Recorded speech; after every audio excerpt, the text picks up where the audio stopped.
Muy buenos días, muy buenas tardes o quizás muy buenas noches, estimado oyente, según sea la hora y el lugar donde se encuentre escuchando este mensaje.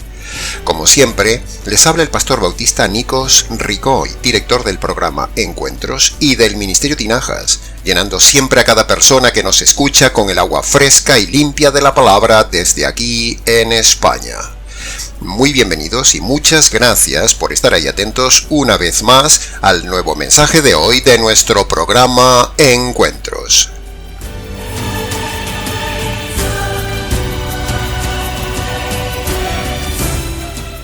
En el día de hoy iniciaremos una miniserie de programas basados en el estudio expositivo de todo el capítulo 2 del libro de Efesios, en un estudio versículo a versículo de esta parte coralina de la palabra de Dios.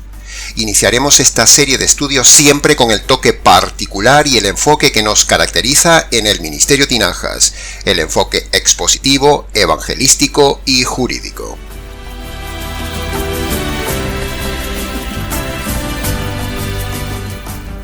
Empezaremos diciendo cosas básicas para los oyentes antes de empezar la serie, cosas que ya hemos dicho muchas veces en el canal, pero que procede ahora resumirlas.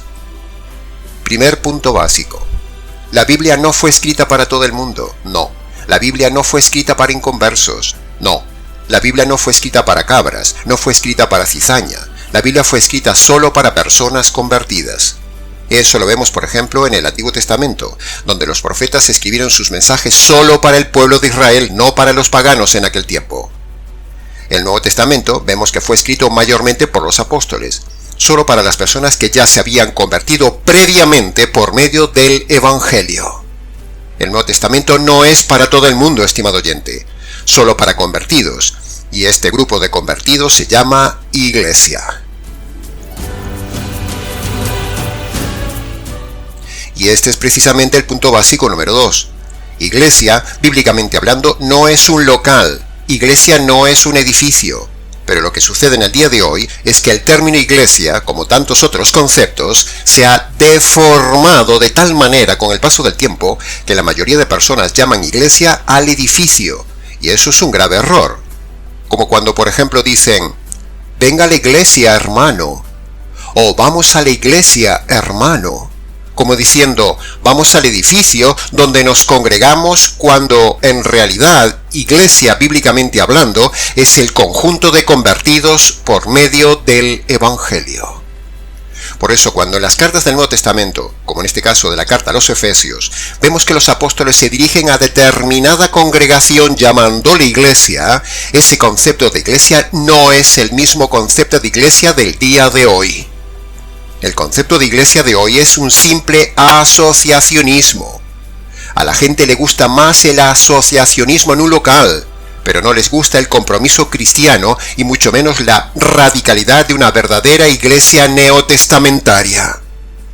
Es mucho más fácil hacer asociacionismo religioso que edificar una iglesia espiritual con personas verdaderamente convertidas por medio del evangelio radical. Los lobos hacen asociacionismo, los pastores hacemos discípulos que luego se congregan como iglesia. ¿Puede ver la diferencia, estimado oyente? ¿En dónde está usted? ¿En un local religioso asociado y dirigido por un lobo o por una serpiente? ¿O está usted en un grupo de convertidos por medio del Evangelio? Es decir, en un grupo que es la verdadera iglesia de Jesucristo. Decimos todo esto como preámbulo porque es obligado repetir y repetir al inicio de esta serie de programas que no todo el mundo que nos oye forma parte de la iglesia de Cristo. Están en locales, están asociados, pero no están en la iglesia del Señor Jesús. Ojalá fuesen iglesia verdadera de Cristo los que nos oyen. Eso es lo que anhelamos con todo el corazón en estos programas, que se conviertan y formen parte de la verdadera iglesia de Cristo. Pero tristemente, no todo el mundo que nos oye es convertido, ni tampoco tristemente lo será. No todo el mundo que se congrega en un local cada domingo es convertido. Y paradójicamente hablando, no todo el que está en una iglesia local es un convertido, ni es cristiano, ni es parte de la iglesia verdadera del Señor Jesús. Triste pero real. Precisamente nuestro canal y nuestros programas van dirigidos a personas no convertidas para que con cada programa podamos hacer eso, con nuestra enseñanza y el Evangelio puedan convertirse para ser miembros de la Iglesia del Señor Jesús. Y para ser miembro de la Iglesia uno debe haberse convertido por medio de las dos condiciones del Evangelio. En resumen, en estos estudios subsiguientes enseñaremos que llamar iglesia a cualquier local de reunión es un error. Llamar hermano a todo el mundo es un error. Llamar sana doctrina a cualquier enseñanza o a media verdad es un error. Llamar pastor a cualquiera que se pone a predicar es un error. Llamar conversión a cualquier experiencia religiosa es un error. Y llamar evangelio a cualquier cosa que se predica por ahí usando la palabra evangelio es otro grandísimo error. ¿Se da cuenta cuántas cosas aprenderemos en estos siguientes programas en el estudio expositivo de todo el capítulo 2 de Efesios, mi estimado oyente? Pasemos a ver el segundo punto básico.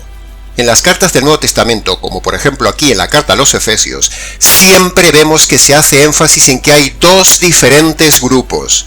Sí, ha oído bien. Primer grupo es el grupo de los perdidos y los convertidos. Y el segundo grupo que veremos es el grupo de los judíos y los gentiles. Todo eso lo hemos dicho varias veces en el canal, pero este capítulo de Efesios que estudiaremos en estos días es ideal para repasar estos dos grupos. Pasemos a nombrar el tercer punto básico. En tercer lugar, antes de empezar la serie de estudios expositivos del capítulo 2 de Efesios, diremos que para comprender la Escritura hay que tener en cuenta dos condiciones. Primero, uno debe ser guiado por alguien que conoce la Escritura y que se haya convertido. Ya hemos dicho que un inconverso solito, por sí solo o con otro inconverso, no puede nunca convertirse ni comprender la palabra de Dios.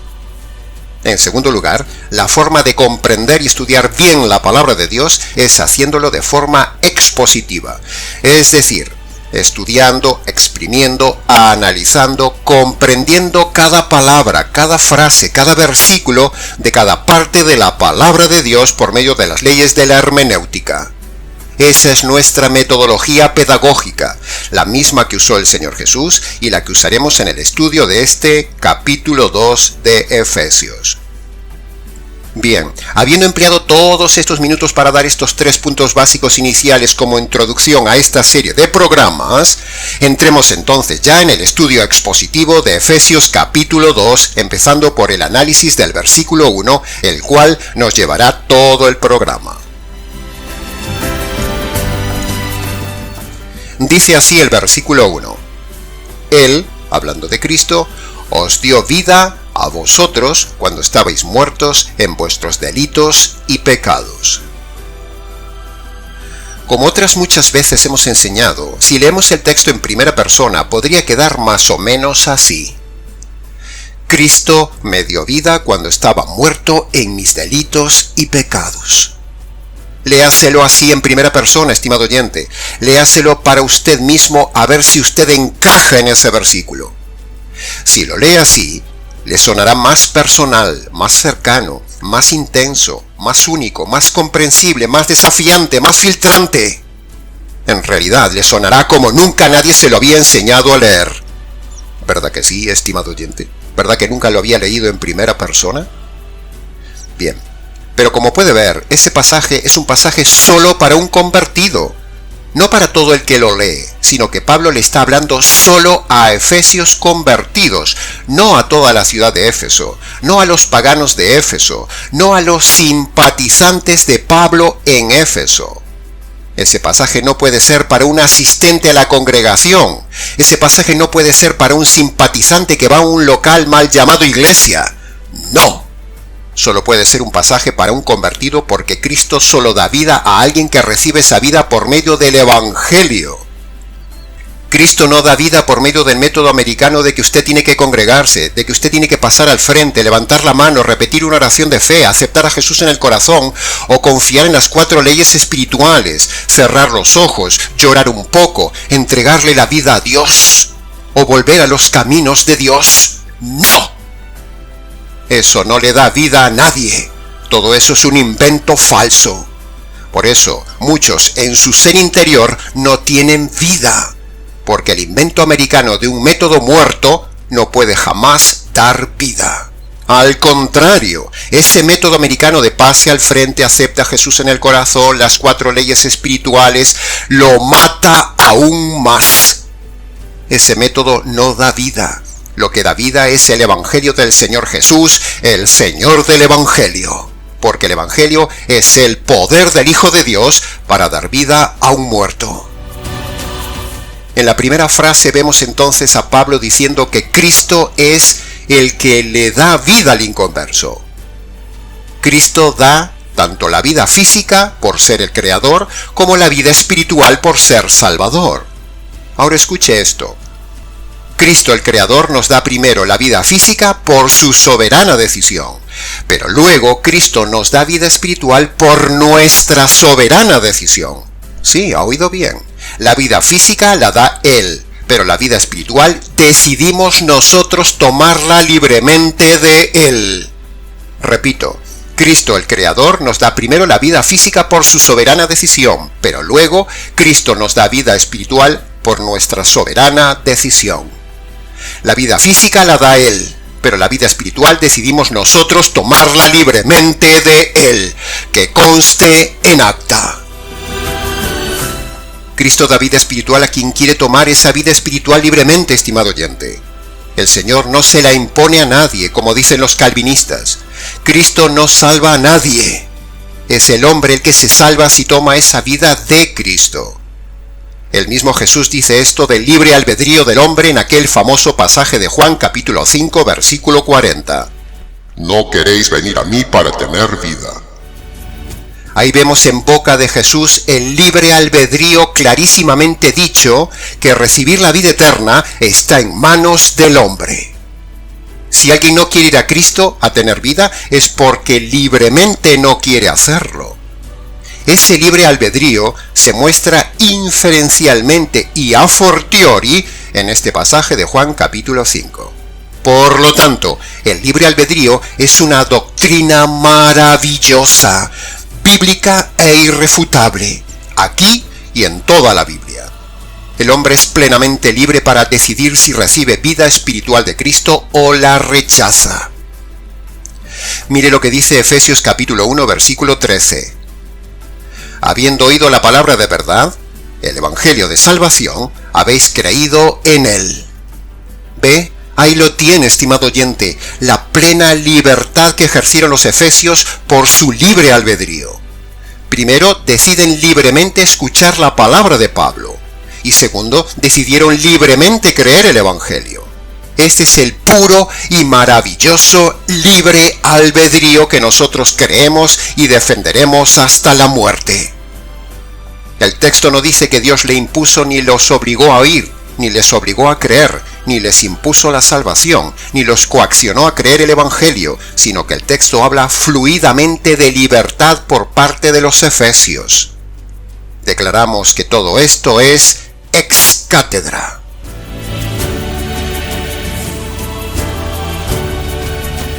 Cristo es vida, pero da esa vida a través de la libertad humana por medio del Evangelio.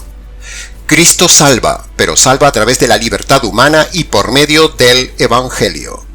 Cristo perdona, pero perdona a través de la libertad humana y por medio del Evangelio. En resumen de esta primera mini frase de Efesios, cuando combinamos Efesios capítulo 1 versículo 13 con Juan capítulo 5 versículo 40 y con Efesios capítulo 2 versículo 1, como hemos visto, es Cristo quien le dio vida al efesio. Pero cuando el efesio recibió libremente esa vida por medio del Evangelio. Así que aquí tenemos definidas ya dos grandes doctrinas capitales: el libre albedrío y el poder que tiene Cristo para dar vida por medio del Evangelio.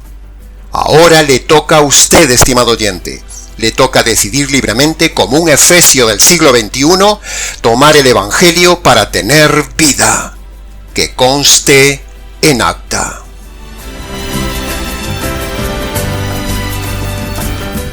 Pasemos ahora al análisis y comentario de la segunda frase expositiva, que dice: a vosotros. Si dice a vosotros es porque hay otros, si no diría Cristo nos dio vida a todos, y eso sería el universalismo. Pero no dice así el texto. El texto habla de un grupo determinado, habla de un vosotros, es decir, el tan clásico y errado universalismo que se enseña en la Iglesia Católica Romana y en la grandísima mayoría de las iglesias evangélico-cristianas, de que, porque Cristo ya murió en la cruz por nuestros pecados, entonces por eso ya estamos todos perdonados. Eso es completamente falso. Eso es el universalismo que la Biblia no enseña. La Biblia enseña el individualismo personal, es decir, aunque Cristo ya haya pagado por todos los pecados de la humanidad, ahora usted individualmente debe ir a buscar esa vida, ese perdón de sus pecados, esa conversión de forma personal, obedeciendo esas dos condiciones que el mismo Jesús pone en Marcos capítulo 1, versículo 15, para el perdón de los pecados y la salvación eterna. El universalismo no existe, estimado oyente. Ya lo hemos dicho 1000 veces y lo repetiremos hasta el cansancio. Es una doctrina falsa, facilona, propia de las falsas religiones cristianas del día de hoy. Por eso decíamos al inicio que, con este capítulo 2 de Efesios, repasaremos muchas doctrinas radicales de la verdadera fe cristiana, y una de ellas es defender el individualismo personal y negar el universalismo falso. Cuando el Nuevo Testamento habla de vosotros o nosotros, como en otras partes del capítulo 2, como en el versículo 2 o el versículo 5, eso se refiere exclusivamente al grupo de convertidos, no a todos los hombres. Por eso cuando un pastor lee este texto y aplica este pronombre personal, vosotros o nosotros, a toda la audiencia, está engañando a la gente, estimado oyente, porque este vosotros o nosotros se refiere en el texto no a todos los presentes que tiene delante un predicador, sino solo a los convertidos. Si es que los hubiera, que yo lo dudo, porque un predicador que predica así no tiene una audiencia de convertidos, y el Espíritu Santo no permitiría que un convertido se quede escuchando un lobo. Por eso cuando un pastor le dice a todo el mundo en su prédica que Cristo ya les dio vida, está errando y engañando, y se está olvidando de que Pablo aquí no le habla a todos, sino solo a un grupo selecto. Porque para tener vida, primero hay que ser convertido de forma individual obedeciendo las dos condiciones del Evangelio. Aprenda bien esto, estimado oyente o predicador novato que me escuchas. Es muy importante, porque esto no se enseña por ahí.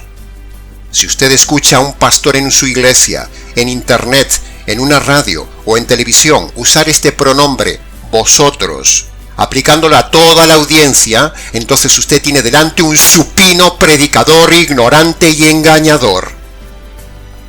Tome al azar, estimado oyente, cualquier prédica en la red de cualquier pastor. Haga la prueba.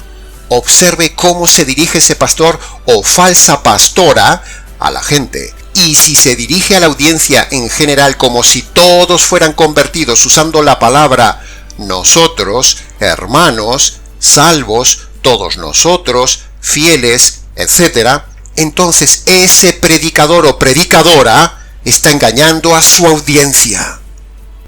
Eso es un gravísimo error homilético y exegético. Es engañar a las almas, es pecado y tiene repercusiones eternas.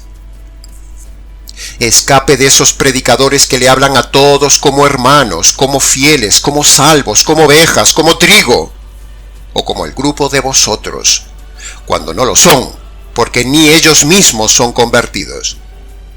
Observe cuántas veces nosotros en el canal hacemos de forma enfática esta diferencia de grupos y esta aclaración de que en nuestra audiencia hay dos grupos. Primero, un grandísimo grupo de perdidos no convertidos, y muy pocos convertidos y salvos por medio del verdadero evangelio que predicamos. ¿Ve cómo nos preocupamos por ser honestos? Insisto en decir que ese vosotros no es para usted si usted no se ha convertido por medio de las dos condiciones del evangelio jurídico.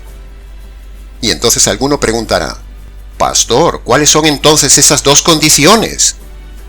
Bueno, gracias por preguntarlo. Pero si me lo pregunta es porque usted es nuevo en el canal y porque no las conoce. Si no conoce las dos condiciones, entonces eso ya es un grave problema y una mala señal espiritual para usted. Pero,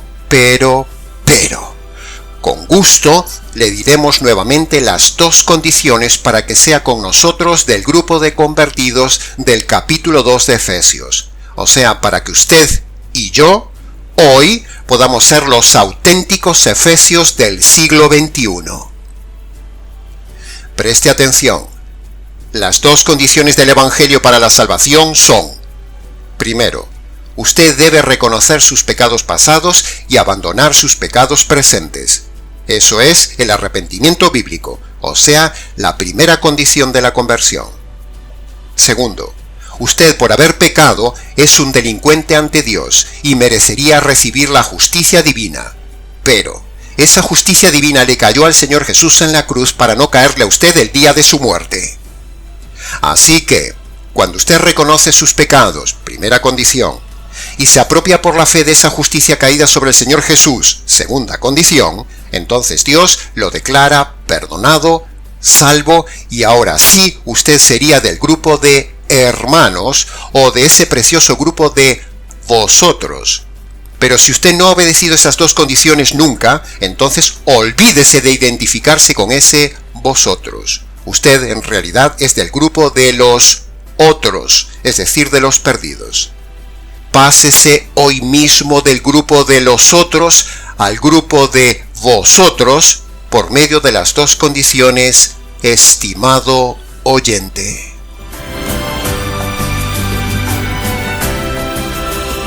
Pasemos ahora al análisis y comentario de la tercera frase, que dice: cuando estabais muertos. Siempre hay y debe haber un antes y un después en la vida cristiana, como se infiere aquí, estimado oyente. Ahora, ¿cuál sería la frontera del antes y el ahora, o la frontera del antes y el después? Pues la frontera de pasar de estar antes muertos espirituales a vivos espirituales ahora, o de estar perdidos antes y estar salvos ahora, es exclusivamente por la conversión por medio del Evangelio. No por la oración de fe, no por pasar al frente, no por recibir a Jesús en el corazón, no por confiar en las 4 leyes espirituales. No. Los efesios estaban muertos antes en su paganismo, pero ahora estaban vivos en el verdadero cristianismo por medio del Evangelio de Pablo, como dice Efesios capítulo 1, versículo 13. ¿Tiene usted un antes y un después claramente definido en su vida espiritual? ¿Tiene usted una conversión bíblica o tiene una conversión moderna americana? Con esta parte del versículo vemos que el hombre nace muerto, es decir, nace separado de Dios.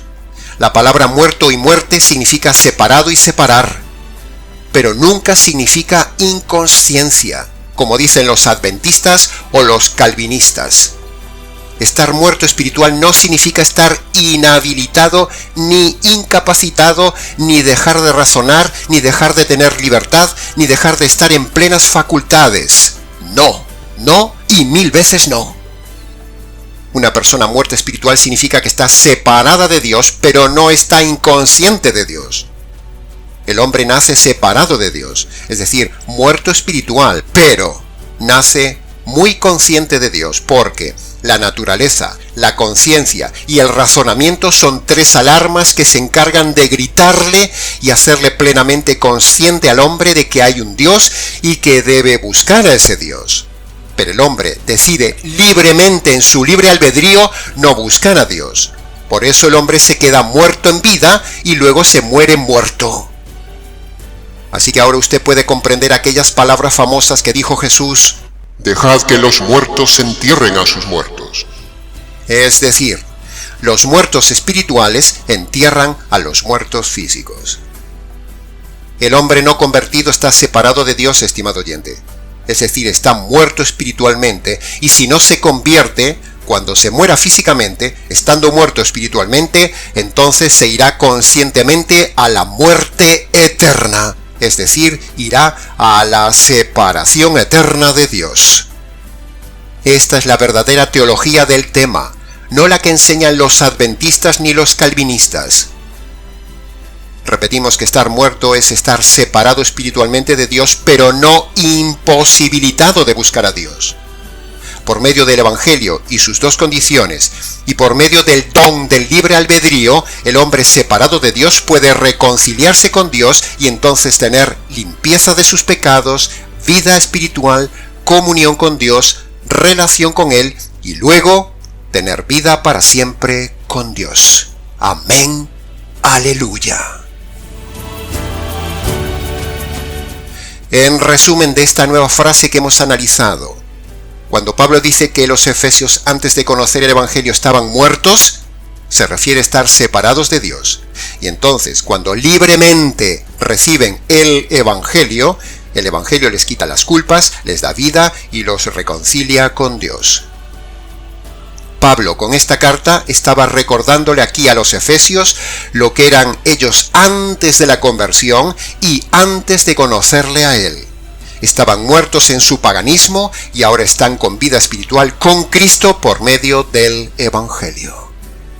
¿Cómo está usted ahora, estimado oyente? ¿Está vivo o está muerto espiritualmente? ¿Qué evangelio le han presentado? ¿Un evangelio vivo o un evangelio americano? El único evangelio que le da vida, que le saca de su estado de muerte espiritual, es el evangelio verdadero y jurídico que vemos en la Biblia, que conste en acta.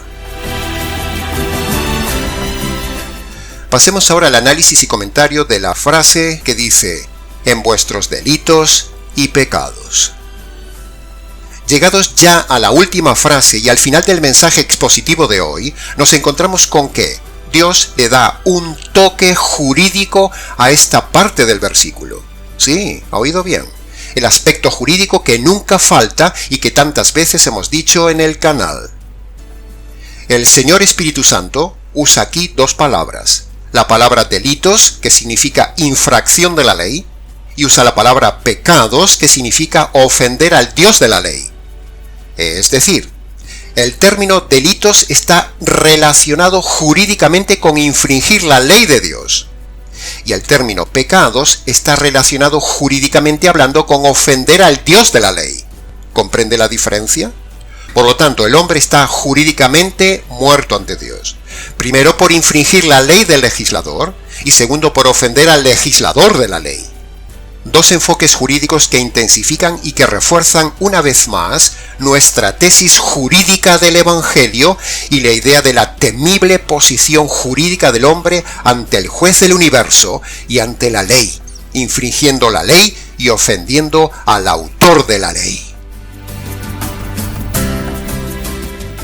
Se da cuenta, estimado oyente, que si usted no se ha convertido, tiene un problema jurídico muy grande ante el juez y la justicia divina por sus delitos y pecados. ¿Cómo va a escapar de ese juicio? Necesita ayuda jurídica y necesita un abogado. ¿Piensa usted que va a escapar del juicio pasando al frente, repitiendo una oración, aceptando a Jesús en el corazón, confiando en las 4 falsas leyes espirituales y simplemente arrepintiéndose de sus pecados delante de Dios? ¡No! Eso no perdona nunca sus pecados, estimado oyente, ni le da vida. Los efesios no levantaron la mano.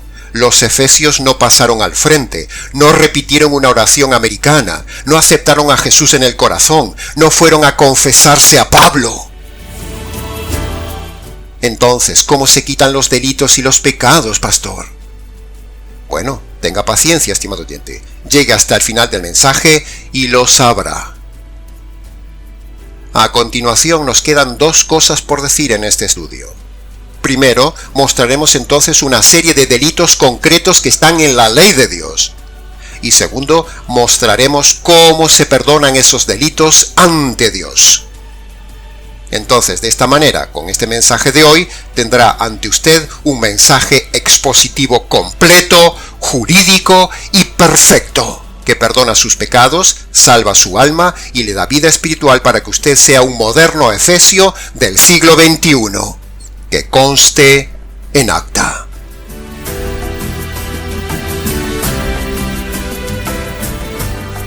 Prepare ahora sus oídos, prepare su memoria, prepare su conciencia, prepárese para tomar nota, prepárese para escuchar al Espíritu Santo en su función jurídica de fiscal, convenciéndolo de delitos y pecados que probablemente usted nunca ha oído en su iglesia.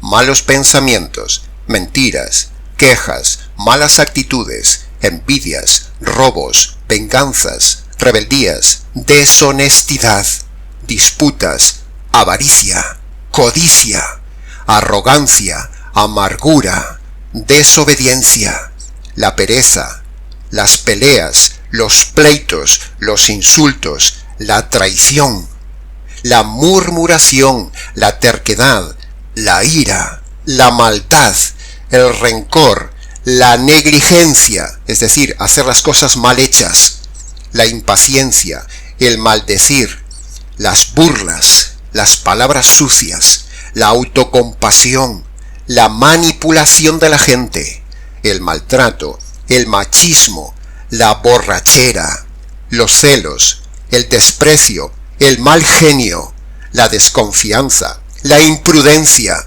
la frivolidad, la tacañería, la ambición desmedida, la terquedad, el mal testimonio, la blasfemia, la idolatría, el adulterio, el divorcio, la infidelidad, el orgullo, la estafa, el hacer diferencia de personas, la herejía doctrinal, la ingratitud, la indiferencia, la fornicación, las orgías, la inmoralidad, la lujuria, la homosexualidad o el lesbianismo, el egoísmo, el no hacer el bien, los juramentos y las promesas no cumplidas, la insensibilidad, el racismo, el meterse en deudas innecesarias, las adivinaciones, la calumnia, el griterío, la cobardía, las injusticias cometidas, la superstición, la insolencia, el afanarse por la vida, el odio, la vida religiosa, las cosas ocultas, la soberbia, la coquetería o la sensualidad, la dureza de corazón, la esclavitud de algún vicio, las enemistades, la falta de respeto, la hipocresía, la mundanalidad, el chismerío, el perjurio, el desorden en la vida, el hacer las cosas por interés, la ludopatía, la extorsión, el engaño, la falta de perdón, la deshonra a los padres, el suicidio o el intento de suicidio, el homicidio o el intento de homicidio, la gordura que no sea enfermedad, la incredulidad, el despilfarro del dinero, el aborto, la ansiedad en la vida diaria, el pesimismo, la depresión, el ser parcial, el hacer cosas contra la conciencia, el no amar, el no ayudar, el estropear el cuerpo con fumar, con beber, con drogarse, con tatuarse, con la anorexia o la bulimia, con falta de descanso o con mala vida, la insensatez, el amor al dinero, el temor, la desobediencia a los padres, la vanidad, el no hacer la voluntad de Dios según su palabra y el rechazar el Evangelio. Todo esto dicho con sus variables son más de 120 delitos. En Gálatas capítulo 5 versículo 21 dice que los que practican estas cosas no heredarán el reino de Dios. Si usted se muere con algunos de estos delitos mencionados sin perdonar, o usando un método equivocado de perdón de pecados, entonces le esperará jurídicamente hablando el juicio de Dios y eso será cosa terrible, y luego le esperará una sentencia y eso será terrible, y luego le esperará una condena en la cárcel eterna y con fuego eterno, y eso suena terrible y horrible. ¿Quiere usted ir ahí por toda la eternidad, eternidad, eternidad, eternidad, eternidad, eternidad, eternidad, eternidad, eternidad? Así que escuche hoy y ahora el verdadero evangelio. Aquí va. Punto 1. Dios es un juez justo y usted un delincuente injusto por haber cometido delitos y pecados en su vida. Punto 2. usted merece recibir la justicia y la ira de Dios por sus delitos. Delitos que le hemos dicho antes y que usted ha cometido varias veces en su vida. Punto 3. Si Dios descargara hoy sobre usted la justicia que merecen sus delitos, entonces Él le quitaría la vida y lo enviaría a la cárcel eterna. Pero, la buena noticia, o sea, el Evangelio, es que la justicia que usted merece cayó sobre otro. Cayó sobre el Señor Jesús para que no caiga sobre usted esa justicia que usted merece. Punto número 4. Dios en su paciencia le está dando vida para que usted obedezca las dos condiciones de salvación que Él pone. Primero, reconozca sus delitos pasados y abandone los delitos presentes. Primera condición. Segundo, usted debe apropiarse, debe recibir, debe tomar esa justicia que le cayó al Señor Jesús en la cruz. Esta es la segunda condición. Entonces, cuando usted obedece estas dos condiciones, Dios le perdona los delitos y pecados, Dios lo declara justo, ya no le envía a la cárcel eterna, usted formará ahora sí parte de la iglesia verdadera y un día tendrá acceso al reino material de Dios. Amén. Aleluya.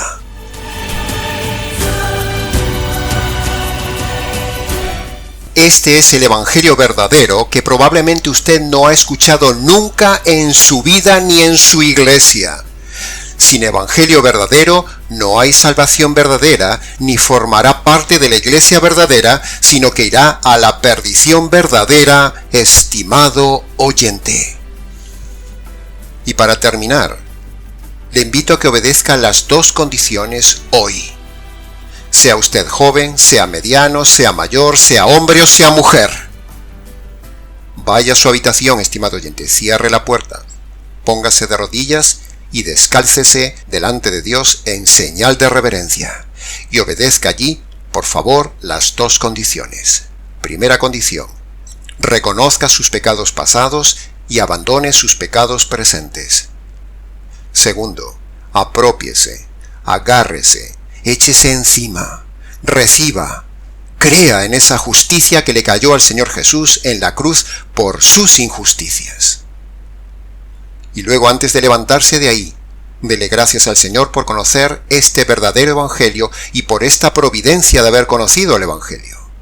Y luego, si quiere, venga y cuéntenoslo. Y hasta aquí, estimado oyente, con el primer programa del análisis expositivo que estamos haciendo y haremos en todo el capítulo 2 del libro de Efesios. Mucho más se podría decir del tema, pero con lo dicho es suficiente. Mucho camino expositivo aún nos queda por delante. Hoy solo hemos estado en el versículo 1. Para preguntas, comentarios y demás, escríbanos nicos@gmx.es. Les ha compartido la verdad, solo la verdad y nada más que la verdad del tema, este expositor bíblico Nikos Ricoi del Ministerio Tinajas, desde aquí en España. Lo esperamos entonces en nuestro próximo programa Encuentros.